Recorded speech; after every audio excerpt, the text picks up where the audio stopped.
Hi and welcome back to BookTube with Amy. Today is going to be my most recent weekly wrap up, but before we get into talking about books, I would just like to say a massive thank you to everybody who has came and helped me achieve 500 subscribers. I am honestly so buzzing. I actually have a video pre-filmed that's going live on my channel next week, which is my BookTube birthday tag, because next year will be a year officially since I have been on the channel on my own and you know, making content, doing all my own editing, making all my own graphics and stuff, and it's went surprisingly well. And I said in that video, one of the questions is like, what are your goals? Where do you see your channel being at, like sort of in like by the end of the year? And I had said by the end of the year that I would like to be at 500 subscribers. I never try to put like targets really on where I would like to be, because I really just enjoy sitting and chatting about books, so it's never really been about that. But I did it this year for my birthday to try and get to 300, and the response and the support I got was just amazing, and I massively overachieved on that front. And so I had said that I would like to be at 500 by the end of the year, and I have already achieved 500, and we were just like at the beginning of July, so I'm so buzzing and I am so pleased. Thank you to everybody who likes to come and tune in and just listen to me ramble and swear about books. It is great. It is such a fun community to be part of. I have been lucky enough to meet some really amazing friends through this, some who I've met in real life, some who I plan to meet in real life, and it's just been absolutely brilliant, and I love coming and talking to you guys. I like when you suggest books you would like to see me review, even if they maybe make me a wee bit ranty, and I just like having fun with yous and chatting about books, and I really appreciate yous being my wee community of online pals, so thank you so much. And now that all my gushy rambling is finished, I'll actually go and talk about books. So first up, I want to talk about Starfish by Lisa Phipps, and I am reading this as part of Jess from Lady Lovestead Reads Middle Grade Book Club, and this is your pick for July. This has been on my wish list for a wee while because I thought that it looked really interesting, and it is a book written in verse, which is something that I would like to try and get into a wee bit more, because I do really like poetry, and so I think that I would really enjoy novels that are written like that. And it is about a girl who is bullied because of her weight, and it's really just about her navigating life and you know, trying to overcome the societal pressures to lose weight or conform, and just to deal with all the horrible stuff that society throws at her. And I thought that sounded right up my street. So this was brilliant. Short enough that I think you could read it in one sitting, but I did not. I read it over the course of 2 or 3 sittings, because there's just like a lot to take in. The book is very emotive, and you know, your main character, she doesn't hold anything back. She tells you exactly how she feels, and that at times makes it a pretty difficult read, and you can't help but feel for her. This was brilliant, and it dives into how society views fat people, the preconceptions that society has on fat people, and also how friends, family, school influences you as a fat person, or influences our main character rather as a fat person. But I saw myself reflected in this book so much. I thought that it was brilliant. Comments that were made to our main character have definitely been made about me in the past. You know, she had a really complicated relationship with not only her weight, but her mum and her mum's relationship with her weight, and it was a really phenomenal book. It was brilliant. I liked her main character a lot, and you know, there was a lot in here about overcoming that, and just it was like learning to love yourself, but like no in spite of yourself, like learning to love yourself because you genuinely do, and it's not like I love myself for being a bigger girl. Like it is, I love myself because I'm me, and I thought that that was great. And I think that there's some really good positive mental health rep in here as well. You know, our main character, she does deal with depression and she has some anger issues because she just doesn't know how to express her feelings, and we get to go on the journey with her where she receives therapy and help for that, and her therapist is brilliant, and I love that the relationship that they have. And I just thought that that was a really positive message, that like if you are struggling, if you find somebody who you connect with, who you feel can help you, then like therapy can really help. I appreciate it's not for everybody, but it's just not often I think in books that you see therapy in such a positive light, and I thought that it was done brilliantly. I just loved this book, and there were points where it had me in tears with both laughter, happiness and sadness, and sometimes all three in equal measure. This was just phenomenally written, and I would recommend everybody to read it if you are looking for a quick wee read but something that is hard hitting and thought provoking. Definitely pick this up. I could not hype this up anymore. I thought it was absolutely phenomenal, and I have been asked by Jess to be on the live show for this, which I assume will be on her channel considering she's hosting the read along, so have a wee eye out for that if you're interested to hear some of my thoughts on a wee bit of a deeper note. I rated this a 5-star. It was amazing, thoroughly enjoyed it.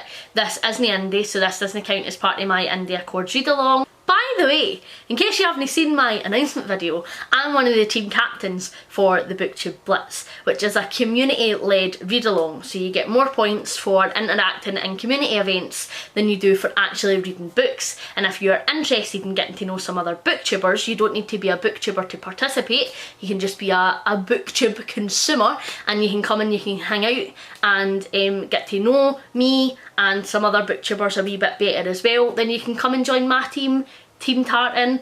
I will link Jessie's announcement video down below, which has the sign up form, or you can just message me directly and I can get you added to my Discord team.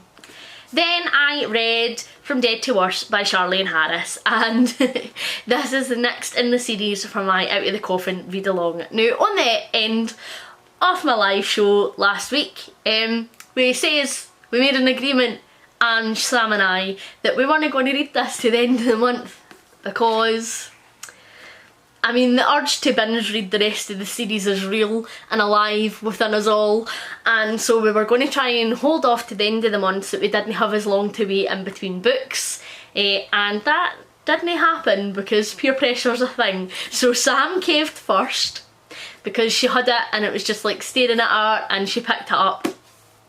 And then Jack, who spread book joy, she started. And then Ange was like, well, I'm going to start, so I didn't want to be left out. Peer pressure was real, and so I read it, and it was great. As always, I am not going to say too much about this book because we will have our live show. We haven't planned it in yet. It'll be obviously at the end of this month, so a wee bit of a wait yet to hear my thoughts. But please do come and check that out, and we'll go into not only my thoughts, but you'll get to hear Ange and hopefully Sam's thoughts as well. She's been joining us for the live shows the past couple, which have been absolutely brilliant because she just brings like a fresh and different perspective to the series, with her being American and me and Ange being British, so she picks up on some of the political nuances that maybe we miss because we obviously are not as close to the American political system as Sam. But it was brilliant. It was a 5-star read for me. I think that the tone of this book shifted a lot, not necessarily a bad thing. I personally think it was brilliant. But come check out my live show if you're interested in my deeper thoughts. It was a 5-star read for me. Again, no part of Indie Accords TBR, however, got a point for Team Tartan.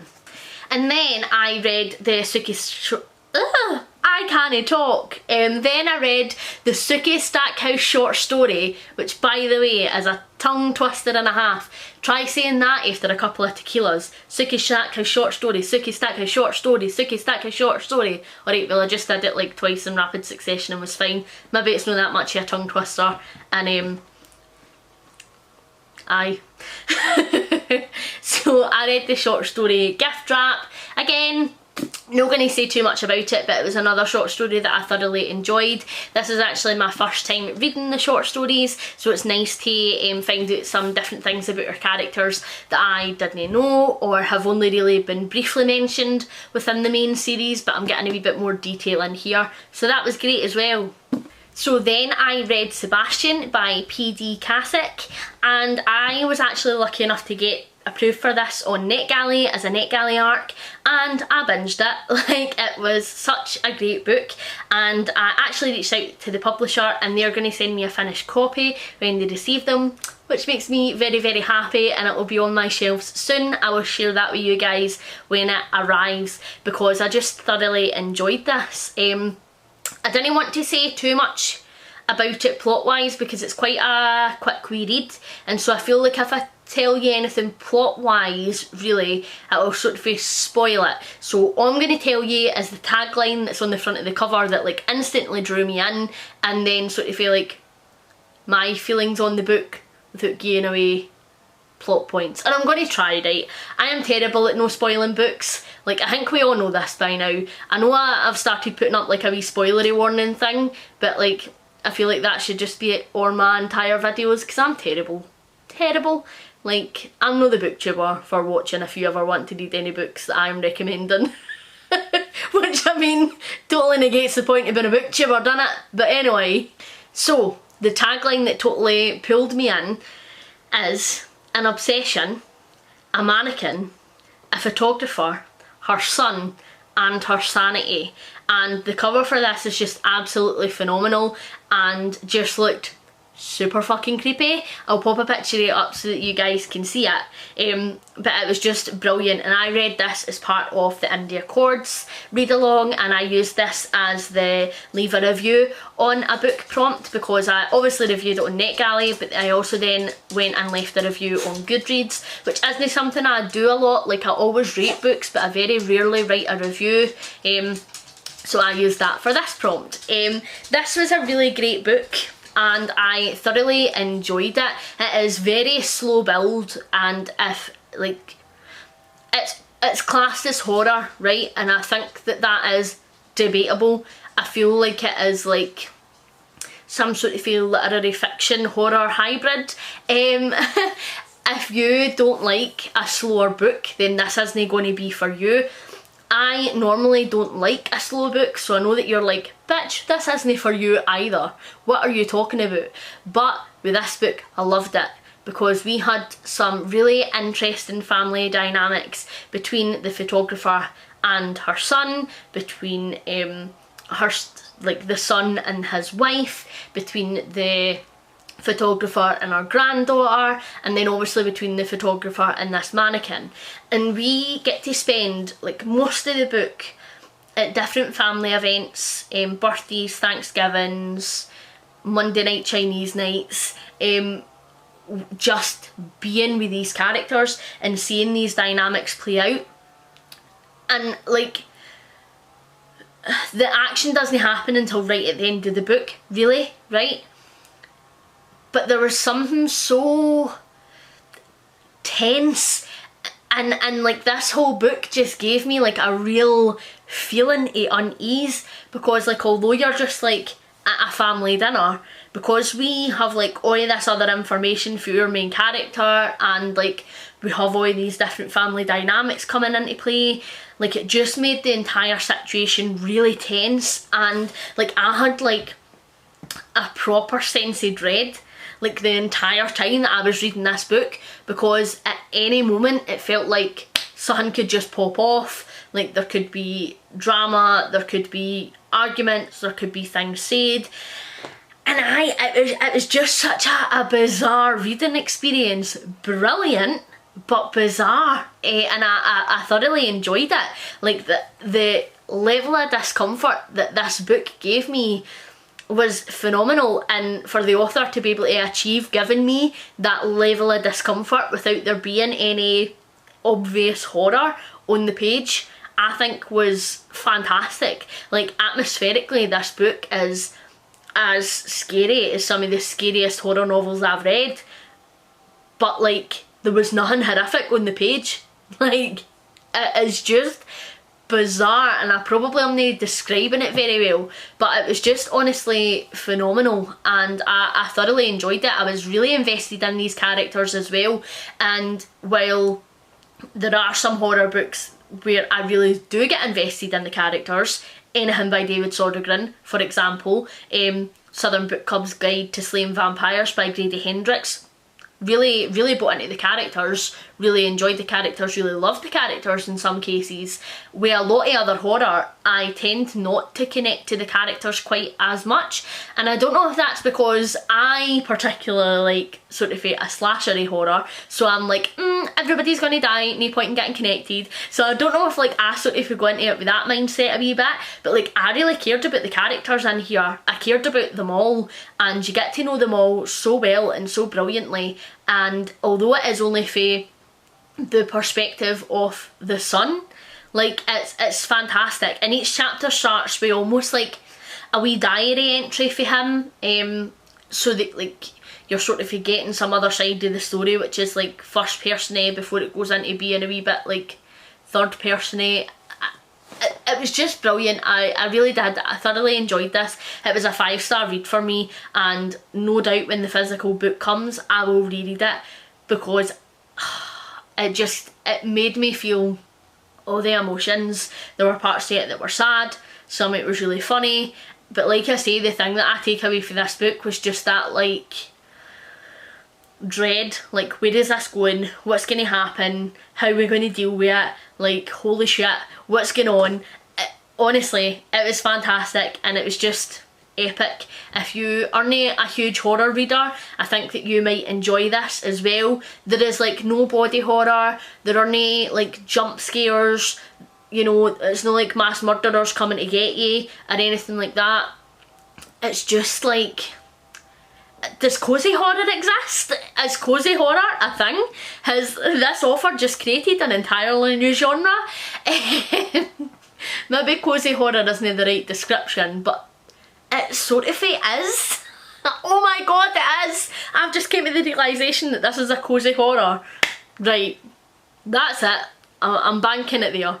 It was great, so please check it out if you want to support an indie author. It was very well done. If you are particularly a character driven reader, then I think that you're going to really enjoy this book, especially because the dynamics can be very interesting. Please, if anybody else has read this, or if you read it based on my recommendation, come back and let me know, because I really want to talk to somebody about it, because I'm really excited by it. It was just fantastic. Thank you very much for watching. Please like and subscribe if you haven't already. Hopefully you're enjoying everything that you're reading at the moment, and I will catch you in the next one. Bye!